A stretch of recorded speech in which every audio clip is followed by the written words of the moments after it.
Halo Itera Friends. Selamat datang di Bandar Lampung. Kami berenam yang akan memandu petualangan kalian melalui keajaiban perencanaan wilayah dan kota di kota ini. Dan tempat pertama yang akan kita kunjungi adalah Institut Teknologi Sumatera. Landasan ilmu pengetahuan yang akan memainkan peran besar dalam merancang masa depan kota ini. Di sini kami berada di Institut Teknologi Sumatera, di mana para pemikir masa depan kota ini belajar dan merancang bagaimana solusi inovatif untuk tantangan dalam perencanaan wilayah dan kota. Teman-teman tahu nggak sih apa itu perencanaan dan proses perencanaan?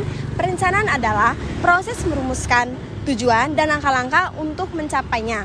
Dan proses perencanaan melibatkan suatu identifikasi masalah, analisis data, dan rencana untuk mencapai hasil yang diinginkan. Teman-teman tahu nggak sih, perencanaan wilayah dan kota di Indonesia itu ada sejarahnya loh. Gimana sejarahnya, Clara? Nah, sejarahnya adalah perencanaan wilayah dan kota di Indonesia dimulai dari era kolonial Belanda. Berkembangnya melalui pembangunan nasional dan fokus pada kota-kota besar pada era Orde Baru, hingga mencerminkan nilai partisipatif dan keberlanjutan dalam era reformasi. Saat ini perencanaan mengintegrasikan teknologi dan menghadapi tantangan urbanisasi serta perubahan iklim untuk membangun masa depan yang berkelanjutan. Wah, sangat menarik ya teman-teman.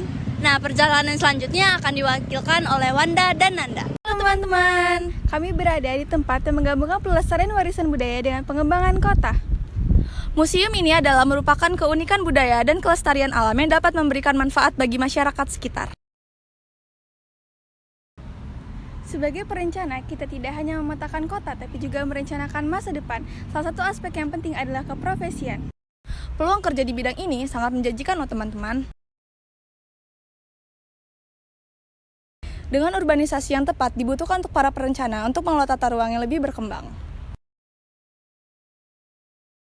Tidak hanya sektor publik, tetapi juga swasta, lembaga nirlaba semakin mempererat. Petualangan selanjutnya akan dipandu oleh Ilham dan Pras. Dadah!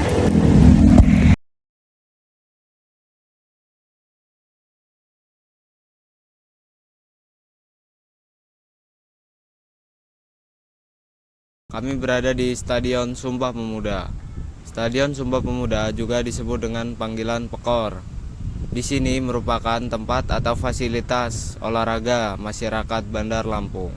Sebagai hasil dari perencanaan tata ruang yang cermat serta mewakili kebanggaan budaya serta kearifan lokal masyarakat Lampung. Teman-teman tahu nggak sih bedanya wilayah dan kota? Wilayah merupakan area ruang lingkup yang lebih luas seperti provinsi ataupun negara bagian. Sementara kota merupakan area yang lebih terstruktur, padat, dan berisi kegiatan-kegiatan manusia. Wah, terdengar sangat menarik bukan? Tapi ada hal yang lebih menarik lagi. Ternyata terdapat perbedaan yang cukup jelas antara substansi kajian dan ruang perencanaan wilayah dengan perencanaan kota. Perencanaan wilayah meliputi aspek luas, tata ruang, lingkungan, ekonomi.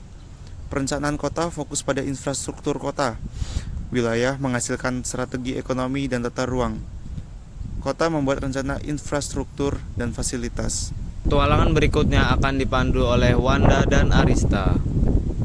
Kami berada di tempat menyatukan semua konsep perencanaan wilayah dan kota. Disinilah wawasan inovasi dan usaha nyata untuk menciptakan kota yang harmonis, produktif, dan lestari. Teman-teman, terdapat isu menarik dalam perencanaan wilayah dan kota, yaitu pengelolaan pertumbuhan perkotaan yang berkelanjutan. Bandar Lampung mengalami pertumbuhan perkotaan yang cepat. Pengelolaan yang baik dapat mengatasi masalah tata ruang mobilitas dan pelestarian lingkungan sambil mempertahankan budaya lokal.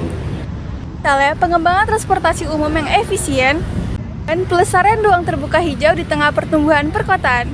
Jadi, pengelolaan yang baik dalam pertumbuhan kota memegang peranan sangat penting dalam menjaga keseimbangan. Inilah inti dari pengelolaan pertumbuhan perkotaan yang berkelanjutan, memastikan keseimbangan antara pertumbuhan kota dan keberlanjutan lingkungan di Bandar Lampung. Halo teman-teman, kembali lagi bersama kita berenam. Petualangan kami telah berakhir. Dalam petualangan ini, fondasi untuk perencanaan wilayah dan kota telah terbentuk. Namun untuk tantangan yang lebih luas di masa depan, pendalaman pengetahuan harus terus diperluas. Sekian dari saya, terima kasih.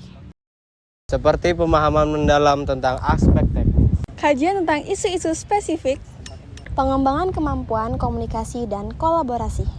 Dan yang terakhir, etika dan aspek sosial dalam perencanaan. Isu-isu khusus seperti transportasi dan kawasan kumuh, serta aspek sosial dan etika penting untuk dipelajari lebih dalam. Sampai jumpa di petualangan kami selanjutnya. Bye, Mitra Friends.